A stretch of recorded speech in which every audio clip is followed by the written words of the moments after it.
نحمده ونصلي ونسلم على رسوله الكريم اما بعد فاعوذ باللہ من الشیطان الرجیم بسم اللہ الرحمن الرحیم۔ تاجدار انبیاء صلی اللہ علیہ وسلم نے ارشاد فرمایا، 7 لوگ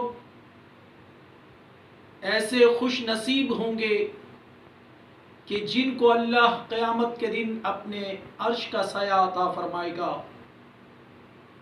فرمایا جب سارے سائے اٹھا لیے جائیں گے، کوئی سایہ نہیں ہوگا، کوئی درخت نہیں ہوگا، کوئی گھر اور اس کی چھت نہیں ہوگی۔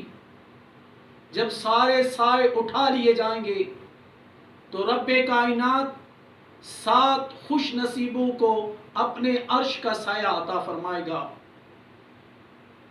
ان خوش نصیبوں میں سے سب سے پہلا وہ حاکم جس کو اللہ نے ملک عطا کیا، اقتدار و منصب عطا کیا، جس کو اللہ تعالیٰ نے حکومت عطا کی ہو اور اس حاکم نے انصاف کیا ہو اپنی قوم کے ساتھ، اپنی رعایا کے ساتھ۔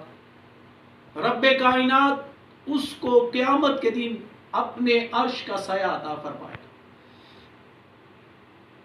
دوسرا وہ شخص جس کی جوانی اللہ کی عبادت میں پرورش پاتی ہو، جس کی جوانی اللہ کی عبادت اور ریاضت میں پرورش پاتی ہوئی ہو، وہ جوان جس نے اپنی جوانی گزاری ہوئی ہو، جس نے اپنا نوجوان اور اپنی عمر جوانی کی، جس نے اللہ کی ریاضت اور خوشنودی اور اللہ کی عبادت میں جس نے اپنی جوانی بسر کی ہو، اللہ ایسے جوان کو قیامت کے دن اپنے عرش کا سایہ عطا فرمائے گا۔ تیسرا وہ شخص، وہ خوش نصیب جس کا دل مسجد سے جڑا ہوا ہو، وہ شخص جو اللہ کے گھر میں اللہ کے عبادت میں ریاضت میں مشغول ہو رہا ہو اور اس کا دل اللہ کے گھر سے مسجد سے جڑا ہوا ہو، ایسا وہ خوش نصیب جس کو اللہ قیامت کے دن اپنے عرش کا سایہ عطا فرمائے گا۔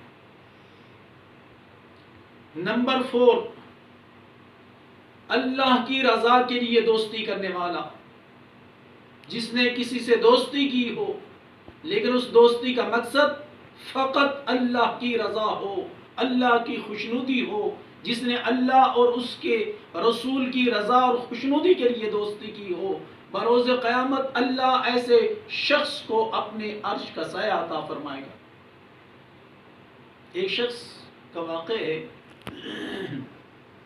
حضور علیہ السلام نے فرمایا کہ ایک شخص جا رہا تھا اور جبرائیل امین فرشتوں نے آ کے اس سے پوچھا کہ تم کہاں جا رہے ہو؟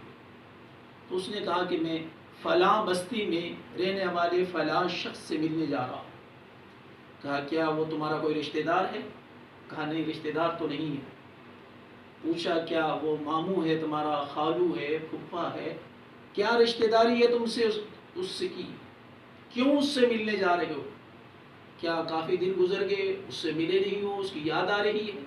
کہا نہیں، ایسا کچھ نہیں ہے۔ پوچھا کیا تمہارا اس سے کوئی لین دین ہے، کوئی پیسے لینے ہیں، کوئی ادھار لینا ہے؟ کہا نہیں، ایسا تو کچھ نہیں ہے۔ پھر پوچھا کہ کیوں تم اس سے ملنے جا رہے ہو؟ کہا اللہ کے لیے اس سے میری دوستی ہے۔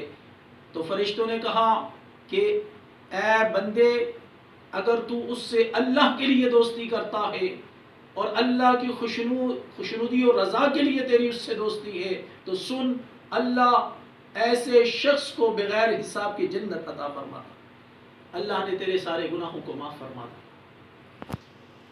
اور اللہ کی رضا کے لیے صدقہ کرنے والا، ایسا شخص کہ جو صدقہ کرتا ہے، خیرات کرتا ہے، جو کسی غریب کو، یتیم کو، مسکین کو، بیواؤں کو، ضرورت مندوں کو ان کی ضرورت پوری کرتا ہے، صدقہ دیتا ہے اللہ کی رضا کے لیے، اللہ کی خوشنودی کے لیے، اس کا مقصد دکھاوا نہیں، ریاکاری نہیں، اپنی ذاتی نفسانی خواہشات نہیں، فقط اللہ کی رضا کے لیے جو صدقہ کرتا ہے، اللہ کی خوشنودی کے لیے جو صدقہ کرتا ہے، جیسے فرمایا کہ صدقہ ایک ہاتھ سے کرو، دوسرے ہاتھ کو خبر نہ ہو، کسی کو دکھاوا مقصود نہیں، شو اور بناوٹ مقصود نہ ہو، فقط اللہ کی رضا مقصود ہو۔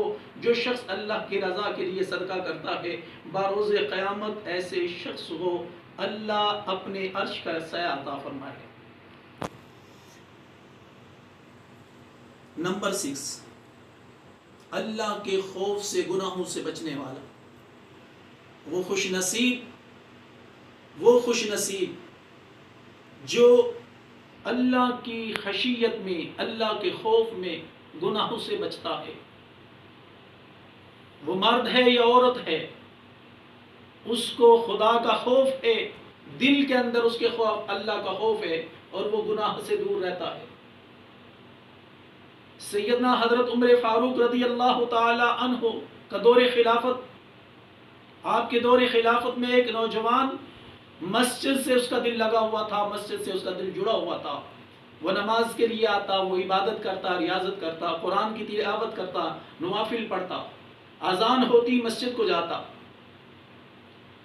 کچھ دن گزرے تو سیدنا عمر فاروق نے اس نوجوان کو نہیں دیکھا، صحابہ سے پوچھا کہ وہ جوان کہاں ہے؟ تو اس کے والد نے کہا اس کا انتقال ہو گیا۔ پوچھا کیسے انتقال ہو گیا، مجھے کیوں خبر نہیں دی؟ سارا واقعہ ماجرا سنایا کہ وہ نماز کے لیے آ رہا تھا، راستے میں ایک عورت نے اس کو گناہ کی دعوت دی، اس نے اللہ کی پناہ مانگی، اس نے توبہ کی، لیکن بار بار عورت نے اس کو اس چیز کے لیے مجبور کیا۔ جب وہ جوان اس کے حجرے میں گیا، گناہ کے قریب گیا، تو اس کو اللہ کا خوف یاد آیا اور اس کی چیخ نکلی اور زمین پر گر کے وہ بے ہوش ہو گیا۔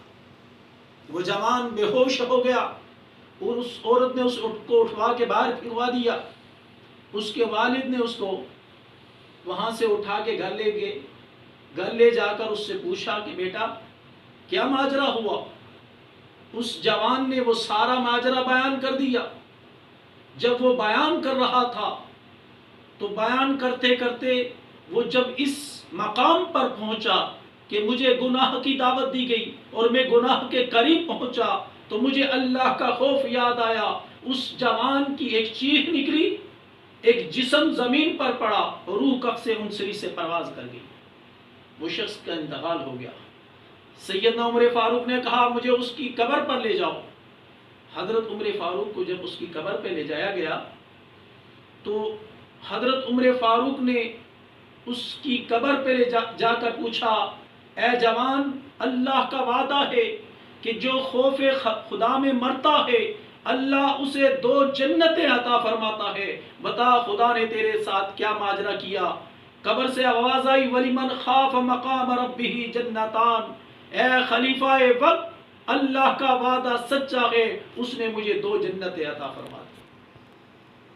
تو اللہ کے خوف سے، گناہوں سے بچنے والا۔ اور آخری 7واں منفرد اور ممتاز آدمی، وہ شخص وہ ہے جس نے تنہائی میں اللہ کو یاد کیا اور اس کی آنکھوں سے آنسو جاری۔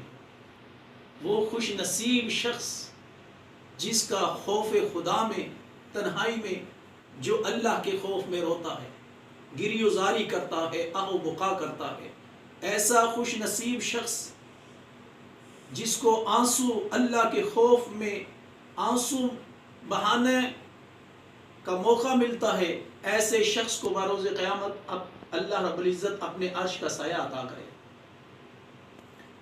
حضور علیہ الصلوۃ والسلام نے فرمایا کہ اللہ کو 2 قطرے اتنے محبوب ہیں کہ کائنات میں اس سے بڑھ کر کوئی قطرہ محبوب نہیں، اور اس میں فرمایا اس میں سے ایک آنکھ سے نکلے ہوا پانی کا وہ قطرہ جو اللہ کی خشیت میں، اللہ کے خوف میں آنکھ سے جاری ہوا، اور دوسرا اس شہید کے خون کا قطرہ۔ فرمایا یہ قطرے اللہ کو اتنے محبوب ہیں کہ کائنات میں اس سے بڑھ کر کوئی قطرہ محبوب نہیں. اللہ کو ساری کائنات میں یہ 2 قطرے بہت محبوب ہیں. حضور علیہ السلام نے آنکھ سے نکلنے والے پانی کے قطرے کو شہید کے خون کے قطرے سے پہلے بیان فرما کر اس بات کی وضاحت فرمائی، اس آنکھ سے نکلنے والے خشیت الہیہ کے اس قطرے کی فضیلت بیان فرمائی کہ جو اللہ کی خوف میں روتے ہیں، گریو زاری کرتے ہیں، آہ و بکا کرتے ہیں، جو اللہ کے خوف میں روتے ہیں، اللہ ایسے لوگوں کو قیامت کے دن اپنے عرش کا سایہ نصیب فرمائے گا. اللہ تعالی ہم سب کے حالوں پر اپنا رحم و کرم فرمائے. وما علیہ الا